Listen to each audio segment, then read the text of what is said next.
Hello and welcome to Valeriecation Yoga. My name is Valerie.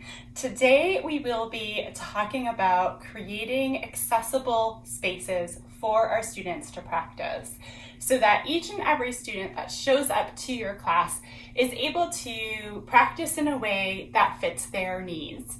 And that would mean someone who has an advanced practice or can take advanced poses, and also those that do not. So let's talk about accessibility a little bit more. Accessibility, access to a class. So I generally think of accessibility in my classes in this way. I want to create a space where every student that comes into that space feels like they have been seen, feel like they have been heard, and are given the tools and the processes to help them in that practice. So for example, I teach actually a number of classes that are a bit more specialized, right? So not just in yoga, but also in Pilates, where I have students come in with a varying degree of injury. And one of my class examples in yoga are I teach a hips and shoulders class in 2 different locations, 1 time a week in each location. Okay? So I have people who come in who may have had surgery or other issues or chronic issues in the hips and shoulders, and that's why they're coming in here. I also have students that want to expand or open up their hips and shoulders a little bit more, or students who really need and benefit from strengthening these areas of the body. So it is about not confusing your students with a number of different options, but about offering different things maybe per class, or offering possibilities in the yoga that we do. So I'm going to reach over and grab one of these because this is like my best buddy ever, is this yoga block, right? So the yoga block I have found has been so helpful to create access for students in a classroom. And why is this such like a magical tool to have? It creates distance from someone's hand to the floor by a considerable amount. It can also allow for space around joints like the wrists and the hands that leads up to your shoulder there, and can be a really powerful tool to squeeze between the legs or between the hands to create some strengthening in the body. So not only is this yoga block going to help my students relax into a pose, it will also help to strengthen some of the muscles that they need to strengthen.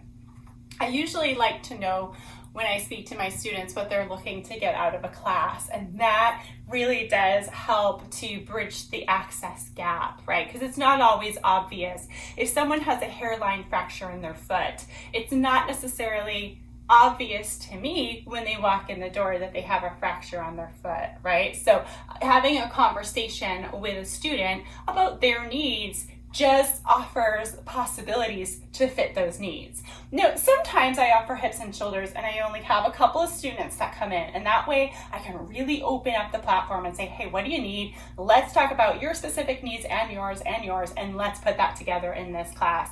And we can really, because I might have a class where everybody just wants shoulders, and I'm like, good, let's do an hour of shoulder work, right?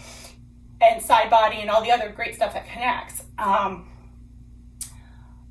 But in a class where it's like a full studio of students, I don't always have an opportunity to have a conversation with them ahead of time. So encouraging your students to come up to you after class and ask questions, or come to you before class. Be available if you want to be available. Remember those boundaries we talked about before, and you haven't seen the boundary episode, go back, watch the boundary episode.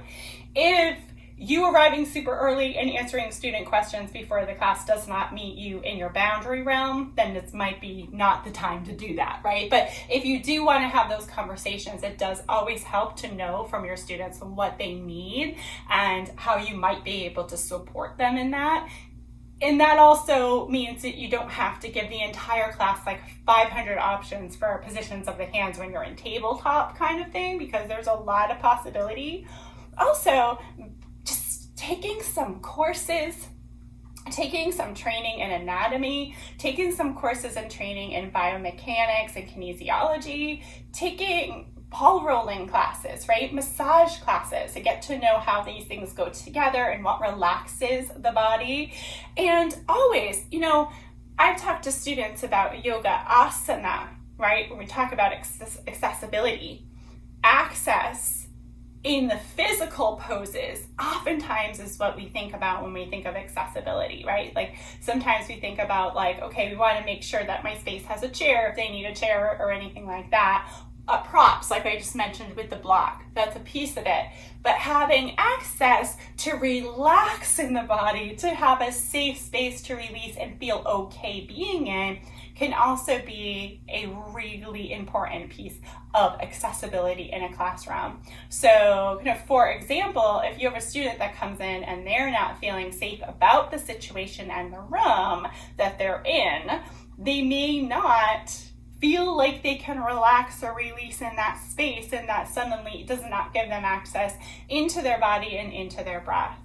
So it could be the space itself you create to be a cozy environment for your students where they can see the door, they know where the restroom is, the basics are answered for them. If they're a new student, welcoming them, making them feel at home, asking them if there's anything they need from you to make their experience just a little bit better, or a little cozier, or more connected. And there'll be conflicting accessibility points, for lack of a better way of saying it. There will be some students that want a really warm room and students that want a really cold room to be able to relax and release. So, within reason, we can try to offer everybody a little something to help them feel a little bit more supported and definitely seen. So that's a lot of times for students coming in, they just want to know that you have seen them, you listen to them, and you're doing the best to meet their needs for their practice. Let's go back for a moment when we talked about asana. If you go by Ashtanga, or 8 limbs of yoga, right? Well, asana is one of those limbs. So sometimes access into a yoga class has very little to do with the poses and everything about providing information about yoga philosophy, reading passages that might connect better with them, discussing different elements of the yoga theory. So I've done class themes around the Vayus, for example. So you can do like a 5-class sequence, really, like 5 classes in a row of the Vayus, going through each one in different areas. You can do elements, chakras. There's a lot of things we can do to kind of bring some of those elements of yoga that aren't the asana. And also, the yamas and niyamas are great. There's so many teachers that do great and beautiful work with that and infuse that into the classroom. So their students have not just the physical aspects to focus on. There's so many other things. And then we think about the meditation piece. So getting them to dive a little deeper into meditation, into the meditative elements of what they're doing. So it's less about how can I make this pose look like the pose I saw on Instagram, or even the way the teacher demonstrates the pose, right? How could I make it look less like that? How could I feel the pose from within and out? That might be closing the eyes. That might be finding ways to dive a little deeper into the practice. That might be halfway through the class, having people settle in again and just assess how they're feeling and how they're doing, and letting go of all the stuff that doesn't work so that you can move forward. So I always, any teacher that I work with that gives me that space to just kind of be able to do these things the way I want to do them is great. I joke with my students and I will say sometimes to them, like, hey, are you super tired? Your energy is low? Like, go ahead and take a nap for 60 minutes, and it's a joke. I do hope that they would practice the asana and practice the meditation and practice the considerations that I bring forth into the classroom. But it is also quite possible that they need a nap. So if they want to lay on their mat for an hour and rest and chill out and then leave, that is their practice. That's it. So that's what I'm saying when the realm of accessibility comes through. If I have a student that wants to practice headstand or handstand, I am not a headstand, handstand teacher by any stretch of the measure. I am absolutely willing to help them with all the knowledge I have, and I'm also absolutely willing to provide them with a teacher who knows that better than I do. That's creating access.